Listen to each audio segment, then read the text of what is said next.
Assalamualaikum warahmatullahi wabarakatuh. Kami dari kelompok 1 akan menjelaskan mengenai sejarah dan ciri arsitektur Kristen awal dan Bizantium. Sebelum itu, kami akan memperkenalkan anggota kelompok kami. Perkenalkan, nama saya Sabila Syeda dengan NIM 60100121035. Perkenalkan, nama saya Nurul Amelia Dharan Wahid dengan NIM 60100121041. Saya Desi Puspitasari dengan NIM 60100121042. Perkenalkan, nama saya Yusril Ramadhani Nugraha, NIM 60100011040. Perkenalkan, nama saya Riawada dari kelas 1B. Kristen awal abad 3-7. Seni pada masa ini merupakan kelanjutan dari seni rupa kuno, Romawi dan Bizantium. Pada awalnya, Kristen menolak adanya penggambaran pola-pola dekoratif yang menggambarkan hal-hal yang bersifat agamis dan spiritualis. Setelah abad keempat, di bawah pengaruh imperialisme, awal arsitektural Kristen sangat dipengaruhi oleh gaya kerajaan Romawi, yaitu bangunan berskala monumental. Gedung-gedung gereja dibagi menjadi dua tipe, hal yang berbentuk longitudinal basilika, bangunan terpusat museum atau tempat pembaptisan. Eksterior gereja pada umumnya polos dan minus dekorasi, yang kontras dengan nuansa interiornya yang cenderung dekoratif dan glamor. Di antara demikian banyak pemahaman tentang arsitektur, arsitektur dikenal juga sebagai suatu tradisi yang berkembang. Dari waktu ke waktu wajah arsitektur selalu mengalami perubahan. Hal-hal yang mempengaruhi perkembangan arsitektur tidak hanya berupa keadaan eksternal, tapi juga keadaan internal. Dimaksud dengan keadaan eksternal adalah keadaan yang melingkup atau mengitari kehadiran arsitektur, seperti keadaan geografik, geologi, iklim, bahan bangunan, budaya dan peranata masyarakat, sejarah ataupun agama. Sementara itu, dimaksud dengan keadaan internal adalah segenap keadaan yang berada di dalam diri perancang dan pembangun seperti paham atau pola pikir, serta pola penalaran, kemampuan teknologi dan berteknologi, daya imajinasi dan daya kreasi, dan semacamnya.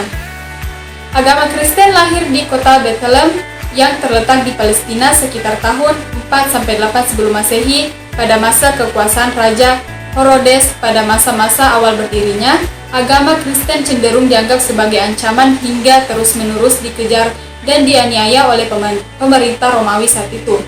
Namun, dengan gencarnya para rasul menyebarkan ajaran Kristen, perlahan agama ini mulai berkembang jumlahnya, sehingga pemerintah Romawi semakin terancam oleh keberadaan agama Kristen. Romawi pun berusaha menekan dan bahkan melarang agama Kristen karena umat Kristen saat itu tidak mau menyembah kaisar, dan hal ini menyulitkan kekuasaan Romawi. Sebagai agama resmi negara kekristenan yang menyebar dengan sangat cepat, namun gereja-gereja juga mulai terpecah belah dengan munculnya berbagai aliran atau bid'ah. Salah satu upaya untuk menekan bid'ah adalah dengan diadakannya Konsil Nicea untuk pertama kalinya pada tahun 325 Masehi. Konsil Nicea mencetus pengakuan imam umat Kristen keseluruhan pertama kalinya sebagai tanda persatuan Kristen universal yang dibedakan dari umat-umat Kristen yang bid'ah. Salah satunya ialah bid'ah Arianisme, yang merupakan salah satu krisis bid'ah terbesar yang menjadi alasan utama diadakannya Konsil Nicea untuk pertama kalinya. Dan ketika kerajaan Romawi runtuh dan terpecah belah, gereja Kristen tetap bertahan, dan pada abad kedua terjadilah Perang Salib, di mana kekejaman prajurit Perang Salib menjadi sejarah kelam Kristen hingga saat ini. Perang Salib adalah perang agama antara Kristen dan umat Islam, dicetus pertama kalinya oleh Paus Urbanus II. Perang Salib I bertujuan merebut kembali kota suci Yerusalem dari kekuasaan umat Islam, yang merupakan tempat penting umat Kristen sebagai tujuan ziarah pada saat itu. Dan karena sebagian besar rakyat Eropa juga menganut agama Nasrani, maka dibangun juga gereja-gereja untuk tempat beribadah. Namun pembangunan gereja pada abad ke-10 masih terbuat dari kayu dan telah banyak dibakar oleh orang-orang Normandia, sehingga sebagian besar katedral tersebut sekarang sudah musnah. dan baru pada abad ke-11 mulai dibuat katedral dari batu dengan bentuk yang indah dan lebih bagus lagi. Katedral tersebut dibangun dengan gaya Romawi yang bentuknya kaku, tidak menarik, sangat gelap dan menyerupai gereja basilika pada zaman Romawi kuno, namun juga mempunyai nilai seni yang tinggi. Selanjutnya, ciri-ciri arsitektur Kristen awal. Pada bentuk-bentuk denahnya sangat terikat oleh dalil-dalil yang sistematik, yaitu bentuk simetris, jelas, dan teratur dengan teknik konstruksi yang bersahaja. Denah bangunan berbentuk segi empat yang merupakan turunan dari bangunan basilika Romawi. Biasanya ukuran panjang bangunan yakni 2 kali dari lebarnya, di mana bangunan cukup luas untuk menampung jumlah umat yang besar. Sementara itu, pada bagian depan merupakan portiko atau narthex, di mana orang yang tidak bisa masuk gereja dikarenakan dosa-dosanya dapat mendengarkan khutbah di portiko. Selain itu, terdapat altar, diletakkan di podium bagian timur, yang di belakangnya terdapat ruang setengah lingkaran yang disebut apse. Ciri selanjutnya yakni pada interior utama, terdiri dari sebuah ruang besar di tengah, yang di samping kiri kanannya terdapat gang atau aisle yang dibatasi oleh deretan kolom. Nave atau ruang induk atau ruang peribadahan dipisahkan oleh sederetan tiang-tiang yang menopang entablature atau balok dengan hiasan berbentuk segitiga di atasnya. Jika bentangan lebar, maka deretan kolom memakai bentuk setengah lingkaran di atasnya.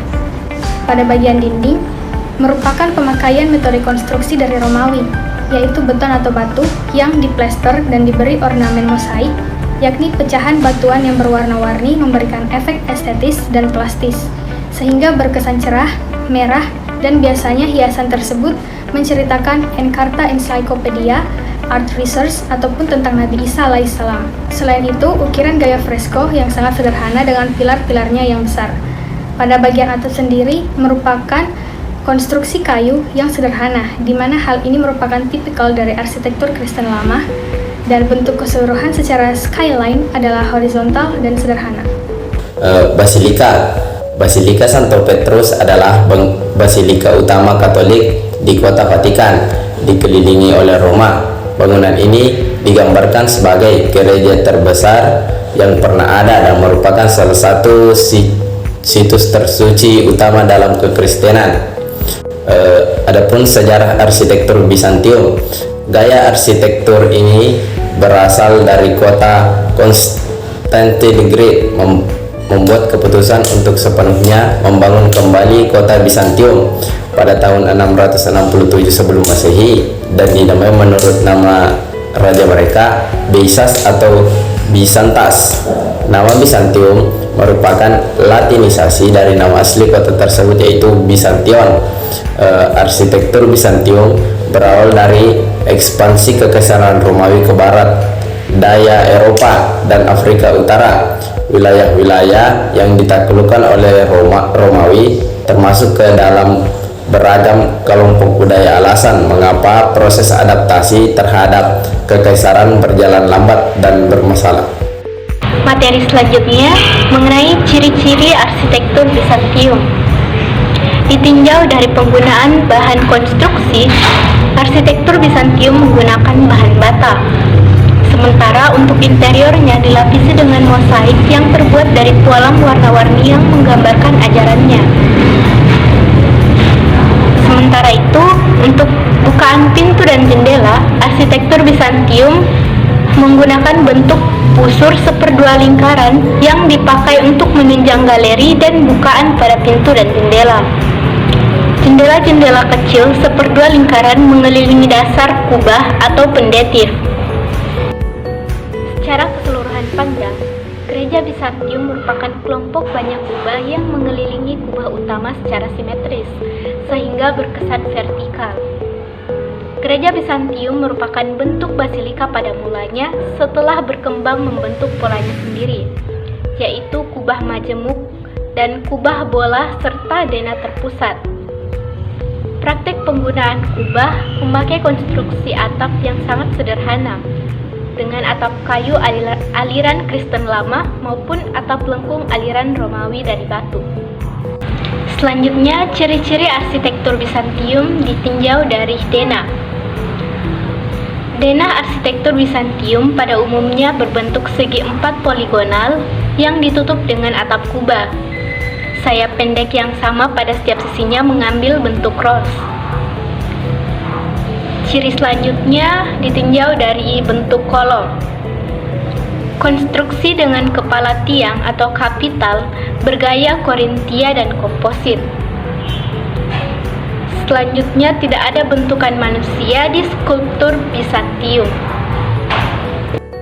Itulah tadi penjelasan mengenai ciri-ciri serta sejarah arsitektur Kristen awal dan Bizantium. Kurang lebihnya mohon dimaafkan. Assalamualaikum warahmatullahi wabarakatuh.